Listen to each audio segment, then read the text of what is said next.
Take revenge on Mom for me. Half a year after William passed away, I went to visit his grave with James. Since his death, there had been a gaping hole in my heart. The times we spent together, the places we went, the food we ate. I know William wouldn't want me to keep looking down forever. Even though I know this, I can't help but cry when I think of him unexpectedly. I want to look forward, but I don't know how. I was living a life full of worries about what I should do. However, after visiting the grave, as we were heading home, the slightly puffed envelope James handed me seemed to clear the fog in my mind. This is a letter from William. With some doubts, I received the letter from James and opened the envelope at home. Inside were several letters on a USB and a few photos. As I went through them, I realized William had been involved in a serious situation. At the same time, I realized I needed to look forward for his sake. My name is Mary. I'm 35 years old. I work at a small local company and lead a peaceful and comfortable life. Leaving the lively office, I return home and turn on the lights. Since I'm not married, naturally, there is no one to welcome me. But that's okay. I have no intention of getting married anymore. For me, there is only one husband. 2 years ago, I had a husband named William, but he passed away. He ended his own life. I met William when we were college students. I joined the club he was in. Of course, we weren't close from the start. Our distance quickly closed one night after a drinking party. At that time, I wasn't old enough to drink alcohol, so I watched my drunk friends while holding a soft drink. When the party was over and we were about to head home, it turned out William and I were going in the same direction. I'm heading home too. If you like, I can walk you home. Really? Are you sure? Yeah. I'm worried about a girl walking alone. Thank you so much.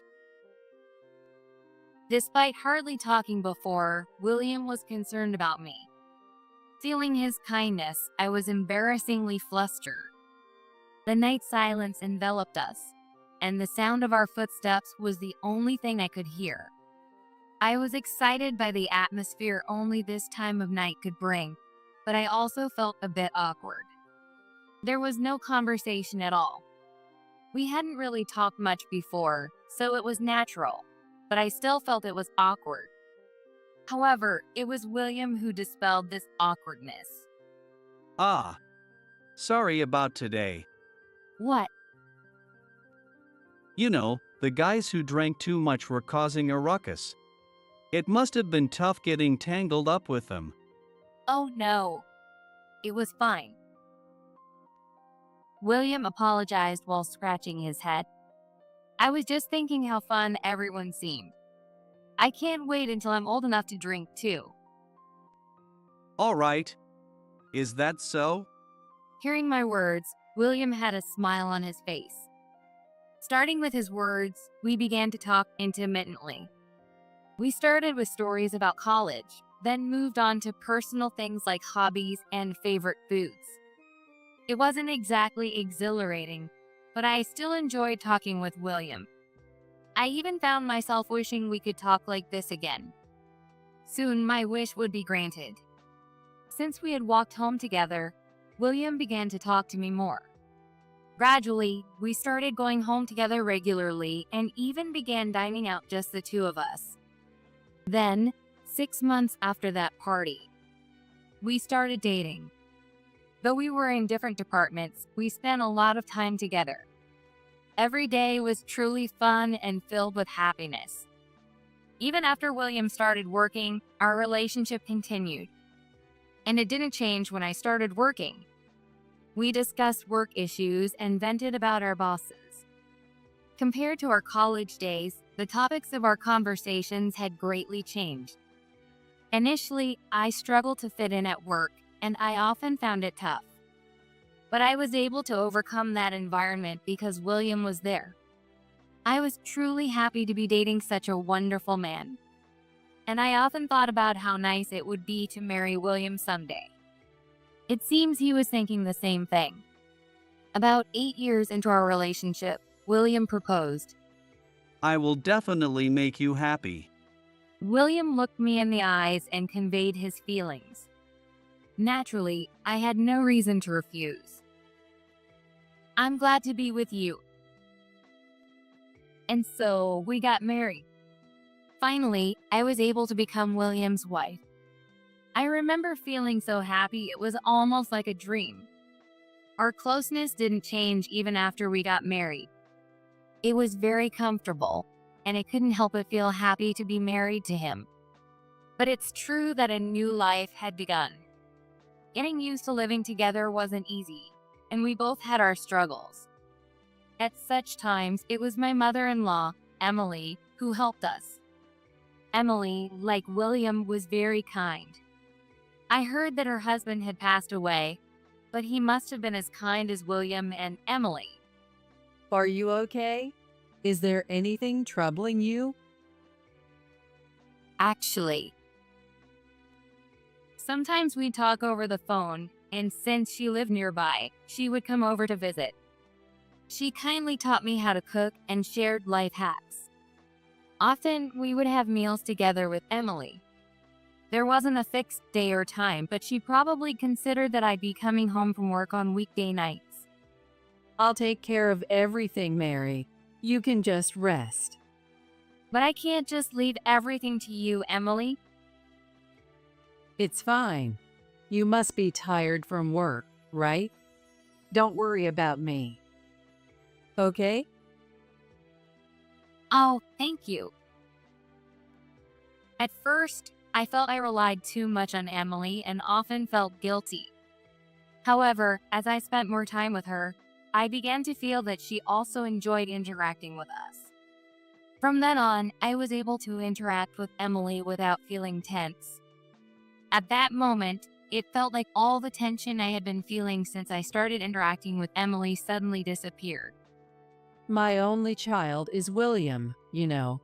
So it's fun for me to talk with someone his age like you. Emily treats me like her own daughter. On my days off, it's not uncommon for Emily and me to go shopping together. At home, we often brew our favorite teas and chat about this and that. Being far from my parents and unable to see them often, I was happy that Emily paid attention to me. However, such a peaceful life quickly crumbled. The trigger was when Emily opened a cafe. She had mentioned wanting to open a cafe before, so I wasn't particularly surprised. However, I was surprised when William said he wanted to quit his job to help Emily, but I sincerely wished him the best and agreed. I decided to support our household until William's income stabilized. Perhaps because there were no competitors, Emily's cafe seemed to take off faster than expected. People are coming in more than I thought. Mom seems happy about it. That's great. Are there any regulars? Yeah, there are a few. That's good to hear. I've had some of her trial dishes, and they were really delicious. I can see why you have regulars. Hearing my words, William shyly smiled. After that, Emily's cafe continued without a break in customers. They even got featured in a magazine, and it seems the number of customers is only increasing. It's nice that so many people come, and it's not too busy, but it's still tough managing just the two of us. William laughed a bit troubled, but his smile conveyed how happy he was that the shop was thriving. I was glad things seemed to be going well, but a year after the shop opened, I began to notice William sighing more often. I wondered if I should just leave him be, but the frequent sighs were too concerning to ignore. Trying to be tactful, I decided to ask William about it. Lately, are you okay? Okay. What do you mean? Well, I've noticed you've been sighing a lot lately. I wondered if you might be having some troubles. It's okay if you don't want to talk about it. Oh. I didn't realize I was doing that. It seemed he wasn't aware of his own sighs. That made me even more worried, as it suggested he was really stressed. Well, things at the shop haven't been going so well. The shop? Apparently, a similar concept cafe had opened nearby, and it was quite trendy and stylish. Customers who used to come are now going to the new shop, and the foot traffic has been dwindling. It's not like there's any problem with the management yet, but it's getting worrying, or maybe tougher. Mama's worried too, she always looks sad. That's tough. I knew a new shop had opened but didn't know about the concept.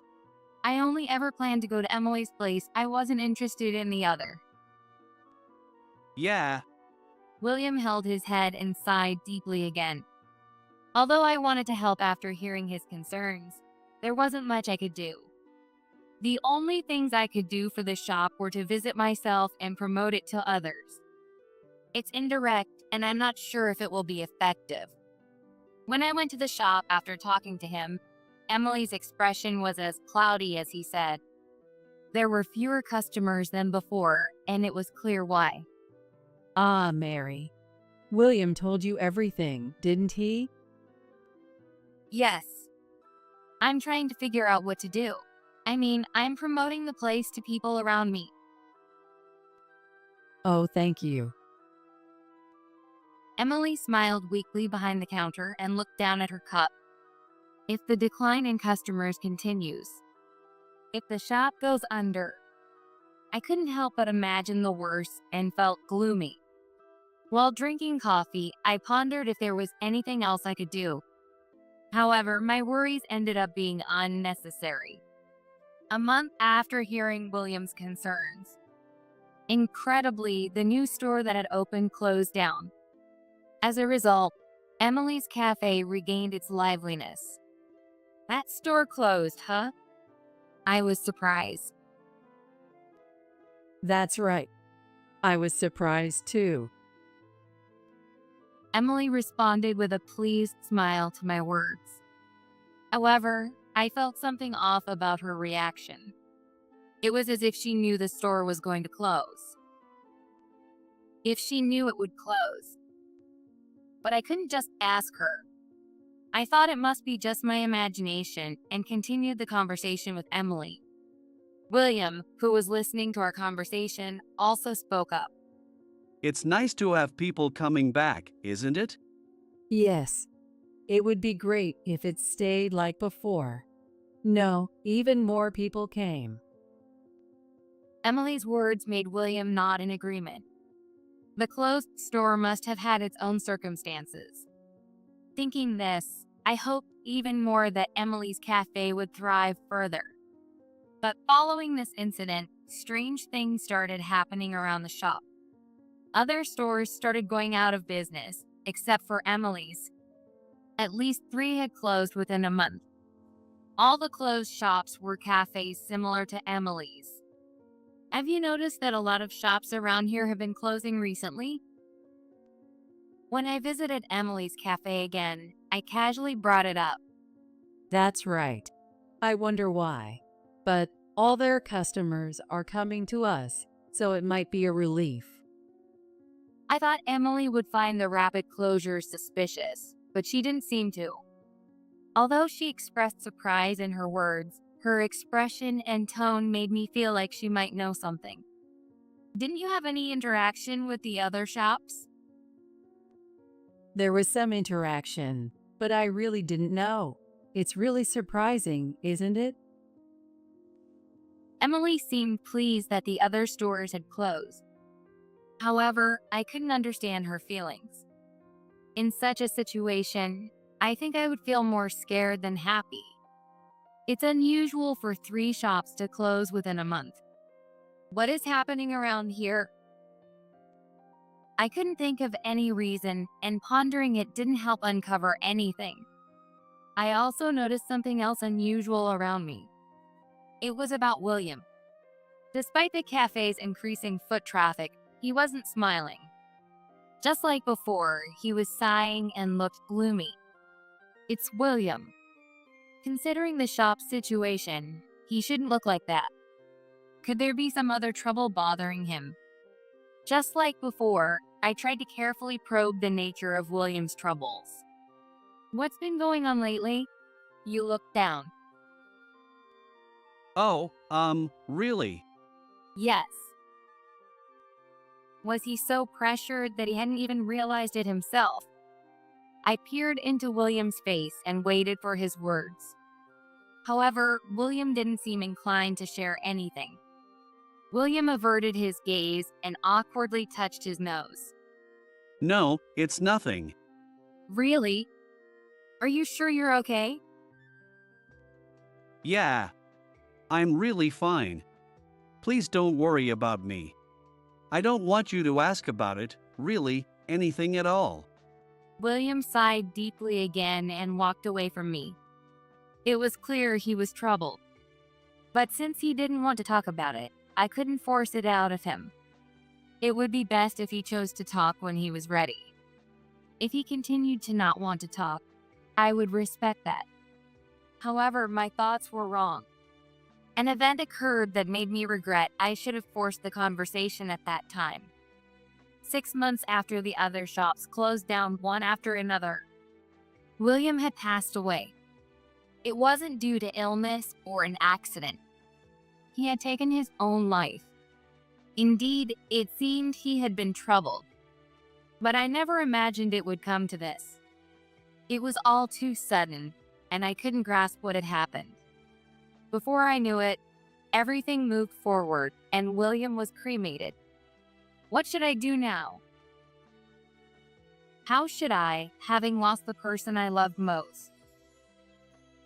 No matter how much I thought about it, I couldn't imagine a future without him. Emily felt the same way. I can't believe it.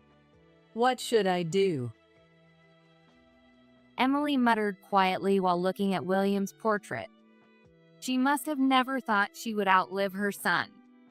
From what I saw, they were a very close mother and son. The sense of loss was, without a doubt, immense. Ugh. William. Emily. I gently rubbed Emily's back. Her back felt much smaller than I had imagined. However, at the same time, I felt a slight sense of unease about Emily's behavior.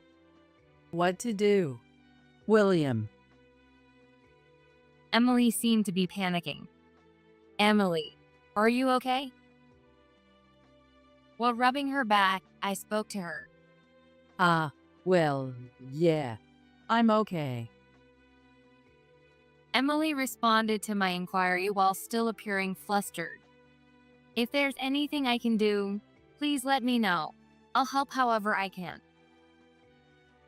Oh, thank you, but it's okay. Don't worry about me, okay? Yes. It was certain that I felt something was off, but considering her son had just died, it might be understandable. I decided not to think too much and simply keep a quiet watch over Emily. Time passed, and before I knew it, it had been 6 months since William's death. However, only the days had moved on. I still felt left behind in the time when William was alive.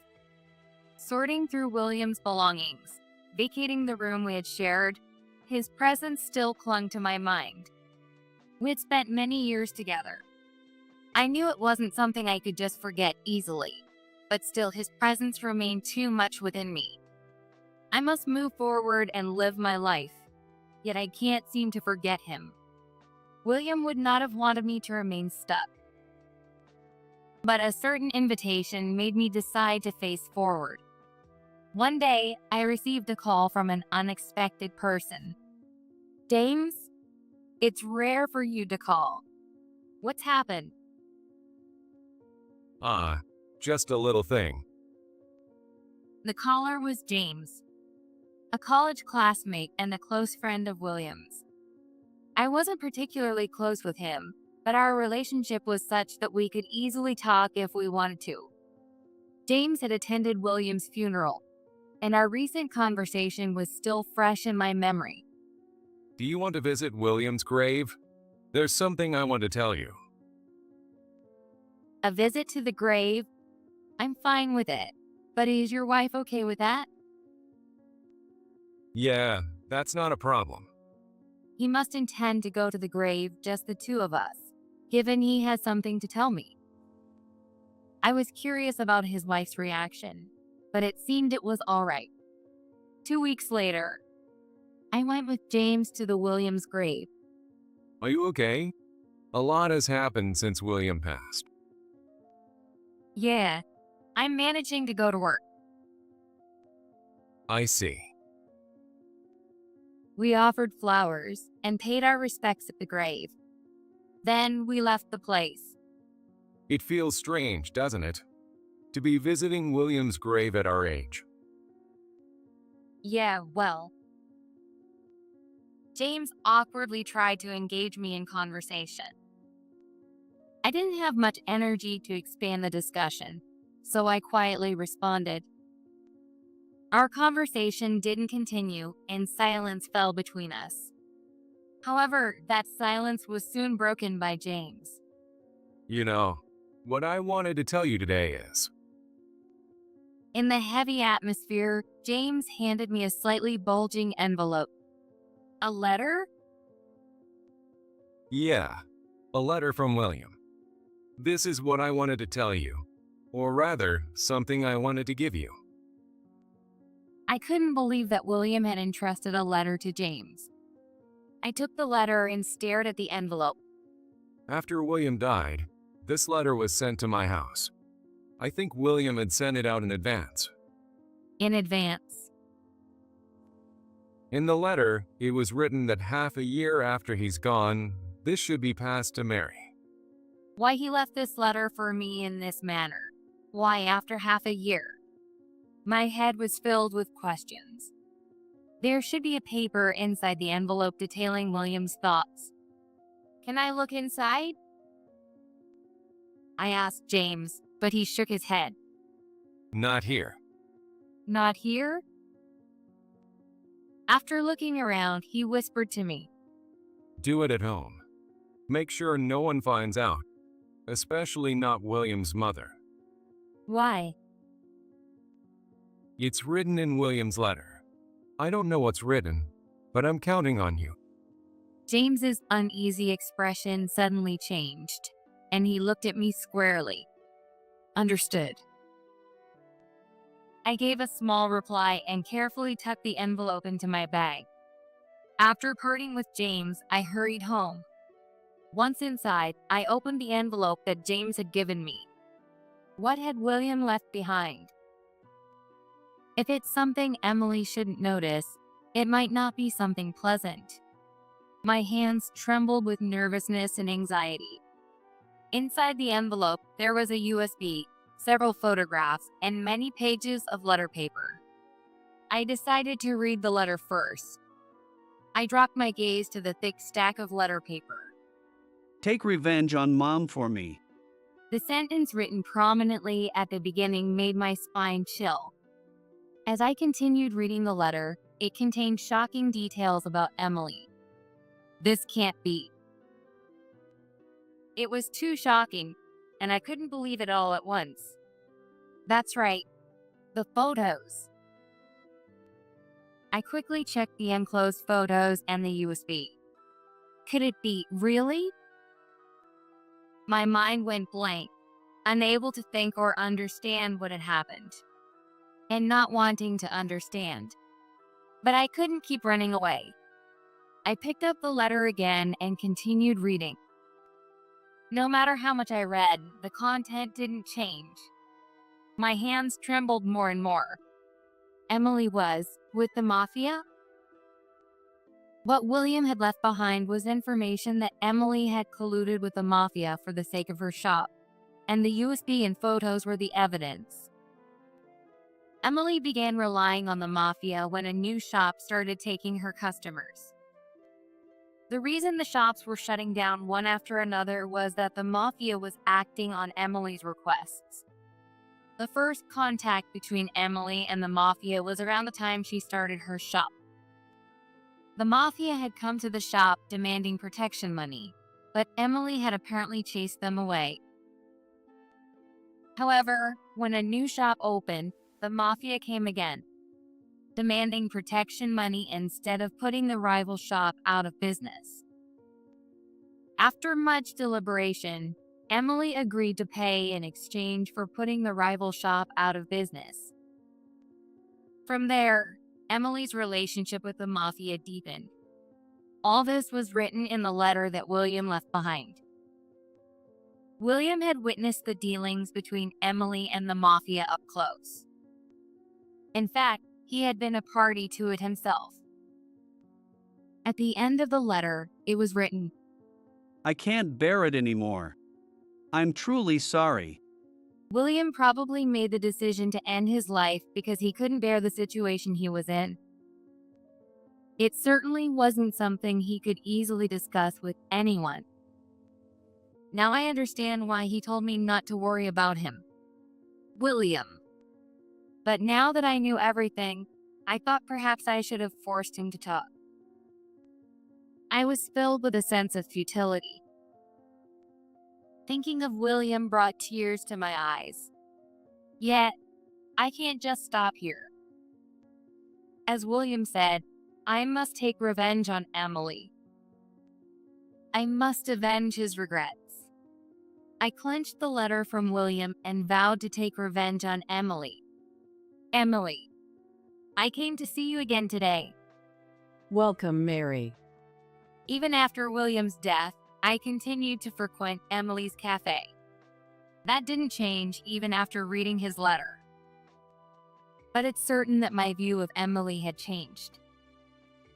The unease I felt when the surrounding stores closed and at the funeral felt justified after knowing everything. Would you like the usual cake set today? Yes, that would be great. I'll leave the choice of cake to you. Emily smiled kindly before efficiently starting to prepare the cake set. The cafe seemed calmer than before. After William passed away, Emily had reduced the operating hours but kept the cafe open. I wish I could have helped, but with my job, that wasn't possible. All I could do was visit Emily, who was managing on her own. But now things were different. Emily, would you let me help out at the shop? I always thought it looked tough. Even though it was a bit of a stretch, I felt compelled to see Emily's other side, so I offered to help. That's kind of you. But aren't you tired, Mary? No. Please don't worry about me. Initially hesitant, Emily seemed moved by my insistence and said, Then, could I take you up on that offer? If you're helping, maybe I could extend the hours a little. That sounds great. I'll do my best. I didn't want to believe what William had said. But having been taken care of by Emily so much in the past, there was a part of me that wanted to believe in her innocence. However, my hope was not to be fulfilled. While preparing to open one day, I suddenly heard Emily talking to someone. There's been another troublesome shop opening up. I'll pay, so handle it the same way. It was definitely a conversation I wasn't supposed to hear. I could tell instantly from the content and Emily's dark voice, sending chills down my spine. But this also made me finally give up hope. I decided to prepare for revenge against Emily. 2 weeks later, before the store opened, I could hear Emily talking to someone again. Yes, just like that. The same low, dark voice from that day made me tense. All right then, that settles it. Next time, in a week. Got it. See you then.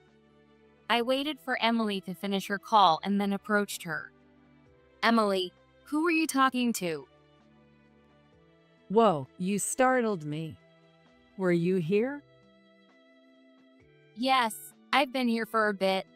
Who were you talking to? Having initiated the conversation, I couldn't let it go. I pressed on. It's someone you don't know, Mary.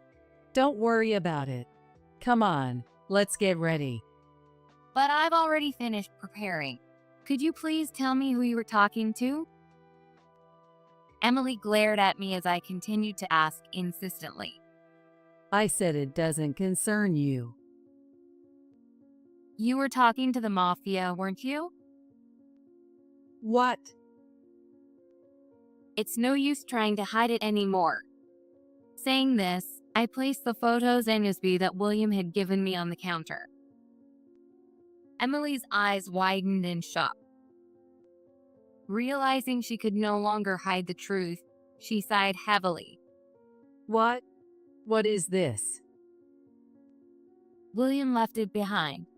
It includes evidence of your connections to the mafia, how you had them shut down other stores, everything. You may have discarded it, but there's also a contract you made with the mafia on this USB. I'd like to say it's all fabricated. But if you know this much, I can't really deny it, can I? You're right about my connections with the mafia and having stores shut down. It's all true. I was momentarily surprised by how readily Emily admitted to it, but then she made a shocking statement.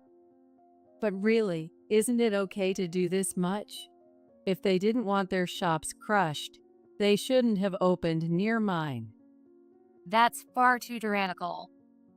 Surely, there were people who wanted to open their stores in this area. What's wrong with fulfilling that dream? This place isn't yours alone, Emily. Shut up. Other people's circumstances don't matter. It's their fault for interfering with my store. Emily continued with her selfish remarks, slamming the counter in anger. Everyone is so annoying. Why do they have to interfere with me? Is it so bad that I'm successful? Even William, really? If he hated this environment, he should have just disappeared quietly without leaving anything behind. How can you say that about William? Should have disappeared quietly. And that's not what I'm talking about. Isn't there a proper way to do things? Partnering with the mafia for the sake of a store, honestly, that's not normal. Do you even realize it's a crime? A crime? I don't know anything about that. If you don't get caught, anything goes. You wouldn't have known if William hadn't told you, right? Unable to deny her words, I looked down. Seeing my reaction, Emily said triumphantly, See, you didn't know anything. Poor thing, getting dragged into this. Getting dragged into this. It's true, isn't it? I didn't think the mafia, fearing William, would leave behind evidence. At this moment, I wondered what Emily really thought about William. I had assumed Emily cared for William, but perhaps I was wrong. Emily, what do you really think about William? Hearing my question, Emily's lips curled upwards. And then she blurted out, I don't think much of him at all. Not much. Honestly, he was a nuisance. What? Stunned by her response, I stood aghast. Emily continued, seemingly enjoying telling the story. I thought of getting the mafia's help for the sake of the store, but he resisted. Even though I said it was for the store, he kept saying no, and it was annoying. Well, he eventually got swept along with my opinion. Even so, I lost any affection for him when he resisted, because he didn't care about the store. William was just speaking sensibly. If he was my son, he should have understood my feelings. I don't care about being sensible. A child should just silently listen to their parents. Emily smirked wickedly, dismissing the idea.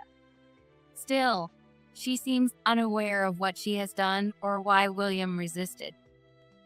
Or maybe she realizes it. but doesn't want to admit it, just putting on a brave face. But whatever the reason, her selfish and wrongful actions are clear. Emily, how did you feel when William died? Didn't you think it might be your fault? Why would I think that? Once someone is gone, there's nothing that can be done. Didn't your actions push William to the edge? His letter said he couldn't bear it anymore. You forced him to involve with the mafia and burdened him with secrets. All these things piled up until he couldn't bear it anymore. Stop it. What? Playing detective? Don't make me laugh.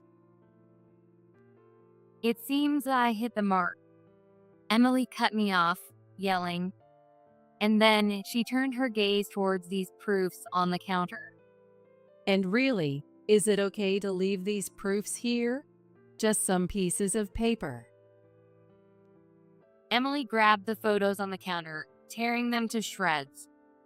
Hey, And I might as well break the USB, right? I tried to grab the remaining USB, but Emily slapped my hand away.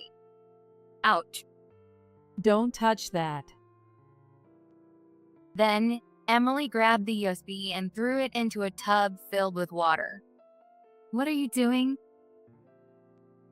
Now, all the evidence is gone, right? And since you know everything, doesn't that make you the same as me? Do you even understand your own position? It's true. I know everything now, but that's because William entrusted me to seek revenge on you. He regretted having made contact with the mafia. He ended his own life because he couldn't bear it anymore. I'm speculating here, but didn't William try several times to break off relations with the mafia and persuade you? Emily glared at me fiercely. What about it? Didn't you ignore what William said? Just looking at immediate profits, not willing to stray from the wrong path. Shut up. What do you know? Don't run away. You knew, didn't you? William's true feelings. Shut up. In that instant, Emily grabbed my collar and pulled me down with force. It happened so quickly that I was thrown into a panic. Ow. Do you even realize what you've done? You've messed up my life because of you. If you hadn't started doing strange things from the beginning. Shut up. Can't you just listen quietly? I had never seen Emily so agitated before. Normally, I might have been scared, but for some reason, I wasn't afraid at all. You. As Emily was about to grab my collar again, the door to the shop opened. What are you doing? Police. Why? I had called them before I started talking to you, Emily. What? She let go of my collar in shock. Before approaching Emily, I had gone to the police and explained the situation. I had also submitted the evidence, and the police were aware of the case. Ideally, I should have come with the police, but I stubbornly wanted to hear it directly from Emily last time, talking to her in a situation where the police could enter at any moment. We need to hear more about this. Please come with us. The police removed Emily from me and started to lead her to the police car. Wait. What? You were deceiving me? What do you mean by deceiving? That you had called the police. That's not an answer. I got up and watched as Emily was being led away. You always talk too big. Be quiet. She was scolded by the police and started walking towards the police car again. Emily's back seemed the smallest I had ever seen it. Was this the revenge William wanted? I honestly don't know. I was merely entrusted with the desire for revenge. But since the police were involved, Emily's and the mafia's wrongdoings were exposed, and justice was served. Considering that William left evidence and tried to stop Emily from involving the mafia, this must have been the revenge he wanted. I returned home and looked at William's memorial portrait. William, I did it. I said that. Later, it was found that Emily had committed other crimes and she was sentenced to prison. Also, several mafias involved with Emily were arrested. I heard from the police that all the crimes Emily committed were related to her shop. It's easy to imagine that she resorted to various crimes to protect her business. I understand Emily's feelings, but there are right ways to go about things. If she had chosen a different method, there might have been a future where William did not take his own life. Nobody wants a future where no one can be happy. I find myself missing the early days when Emily first opened her shop. If I could go back, I would return to that happy time, and I often think about it.